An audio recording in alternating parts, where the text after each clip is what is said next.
Hi, my name is Umi, and today we're here with Gary from Berger Law, and he's going to tell us about how an injury claim works. So, Gary, if a person gets into an accident, whether it's at work, in a car, at the store, what happens next when they call you? Well, when they call me, they've been injured, they've gotten medical care, and they have a reason to think that they have a claim against someone else to compensate them for their injuries. So they'll call me, and we'll take a lot of information. We'll get all the details, but what rules did the wrongdoer break? I mean, were they driving too fast, too close? Did they fail to yield the right of way? Was there a hole in the ground that no one told you about? Was there water on the floor?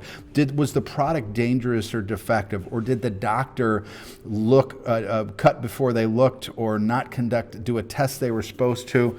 Or, depends on that. Or were they injured on the job? So if they were injured and suffered an injury, including wage loss and medical expenses, and it's someone else's fault, they call me, and then we take them through that information, and we get that information.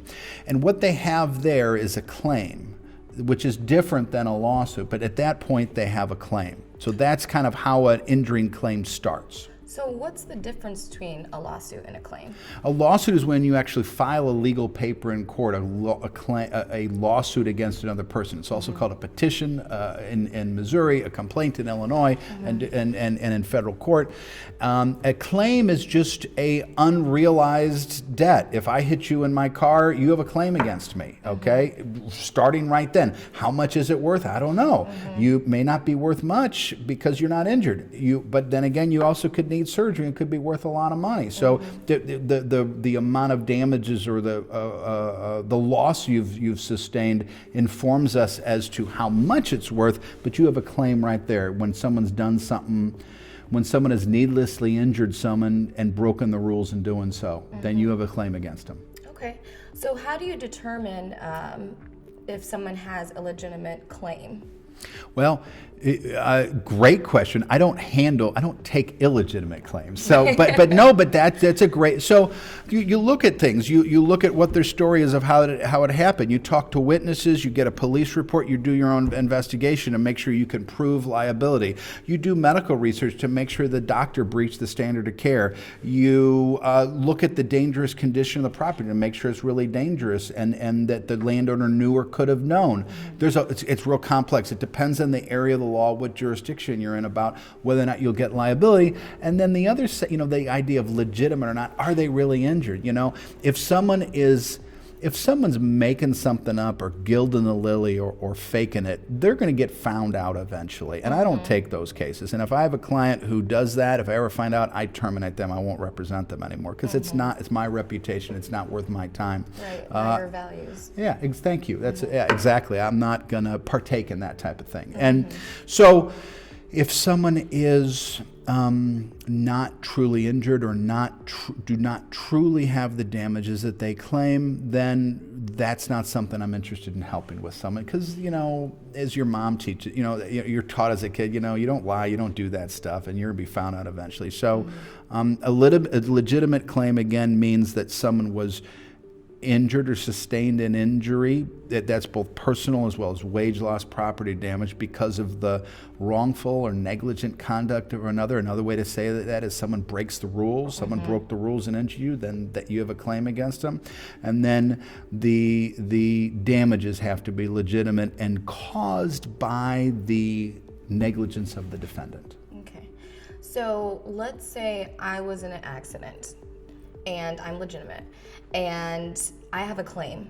What then? What now? Great question. Thank you, Umi. So what happens then is we sit there, we take your information, we investigate it, we ask you if you want to hire us, because it's a two-way street, and we tell you why we think you should. Okay. We can add value to your claim. We're really good at what we do. We're going to fight hard for you. We're going to make sure you get 100% recovery for your injuries. And then if you want to hire us, and we do things on a contingency fee basis, then we proceed with the claim. We let you continue to get your medical care. We collect evidence we need. It depends on the case. We'll interview witnesses, we'll get police reports, we'll take pictures, we'll do research we need, we'll get other medical articles or industry articles. We will put the defendant on notice. We'll send them a letter and their insurance company a letter saying we represent you, and then then they'll give you a claim number. We'll start talking to their insurance company. They'll ask us for information. Sometimes we'll take statements of their people. We'll give them all that information. And I know this is a long answer, but at some point you're going to kind of be done with your medical care, right? You don't want that to go on forever, right? It's an idea of maximum medical improvement. Have you ever heard that term? I haven't. Can you tell me more? Well, yeah. So maximum medical improvement is when you've gotten as good as you're going to get. Oh, okay. Not complicated. Pretty self-explanatory. Right. So at some point you're going to get as good as you're going to get, and you still could have residual pain or symptoms or problems. But whenever you're reaching that point where you're really not going to get any more medical care, you're kind of done. We get all your medical records and bills, and we send a letter to the other side, to the defendant or his insurance company, saying, pay us this amount of money. We figure out what your medical expenses are. We figure out what your wage loss, what other damages you have, and what your pain and suffering disability amount of. So we figure it out. We talk to you. What do you think? What do juries give? What is a defendant likely to give? And we kind of figure out what it's worth, and we give the defendant an opportunity to resolve or settle the case. Do you know how many people want to go to trial when they have a claim? Like nobody, right? So everybody wants to settle.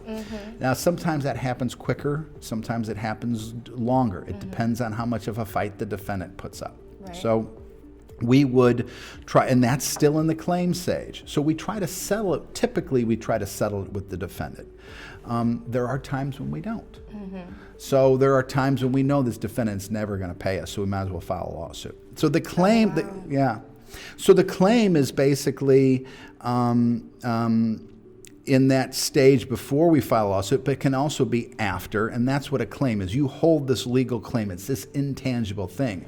So what is the difference between a lawsuit and a claim? Great question, Umi. So the lawsuit, and I think you alluded to that earlier too. So the claim is this process that I've described. The lawsuit is when you can't settle it or you decide that it's really not going to resolve short of litigation, and you file a paper with the court that is a lawsuit, and then you're in litigation. Then the defendant and the insurance company that you were making the claim against now is going to get a lawyer and is going to defend that. And there's a lot of lawyers. I fight lawyers every day. I was in depositions all morning. So we're in litigation, and we're fighting in the courts, going towards a trial where I'm going to persuade the jury and the other side of the wisdom of my position in terms of your damages. So how do you determine how much a claim is worth?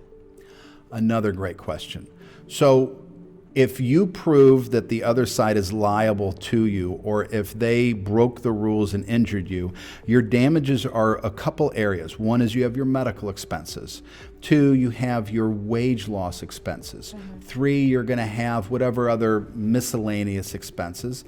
And then the next area is really more of the intangible damages like pain and suffering, disability, disfigurement. Do you have a scar?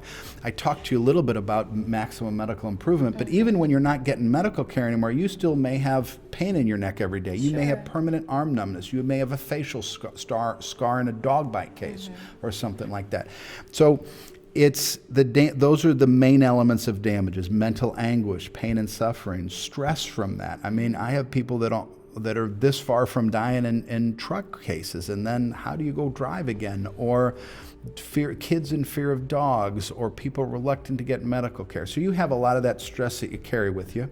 It's trauma for them. Yeah, exactly. And it's well said. The trauma is future too. So and the damages is both past and future damages. So that one of the things that set us apart from other lawyers is how well we are able to show the jury the full picture of your damages. And we do that in trial in different ways. I would bring, if you were injured, I'd bring family members to sit, because it's not just you saying it. You know, if you're sitting in a jury, people are going to think, are you whining a little bit or not? But we want to show you're not. So we bring coworkers, we bring parents, we use medical records, we use tests. You know, you show a picture of the herniated disc in your neck or the broken bone, or you show the EMG of the nerve loss that you have because the doctor severed your nerve. I can give you a million examples. So, because we've had a lot of cases over the years. So that is what your damages are. Now, and how much is it worth? Well, what's a jury going to give you? I try a lot of cases, so we have experience in that. We research it, we know, and it's a little bit intangible. And I talk to juries about that. Have you ever been on jury duty? No, I haven't. So when we pick juries in these cases, they always say, how do I figure out these pain and suffering, these damages? And we talk to them about that. And we say the law provides you guidance, the judge is going to provide you instructions, and then I try to show them what it is really, without exaggerating. This is really what's it like for Umi in this example, or for whenever my clients, and try to give them a bellwether of what it is. Because do you know how many times the person has to collect or recover in this crash or whatever the situation is? I don't, but also what's a recovery? Thank you. Great question.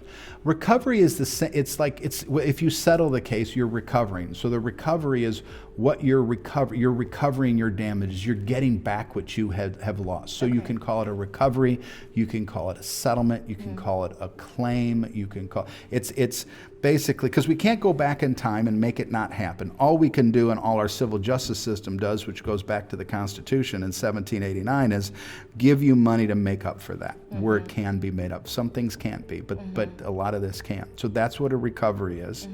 And the law affords and provides guidance to juries and to us as to what that is. So when you're deciding the amount of and as you can see by the long answer I'm giving, there's a lot that goes into figuring out how much a case is worth. Right. That's why you have lawyers like me who know what they're doing and work hard at our craft to make sure that we're able to accurately tell that to all of our clients. Yes, very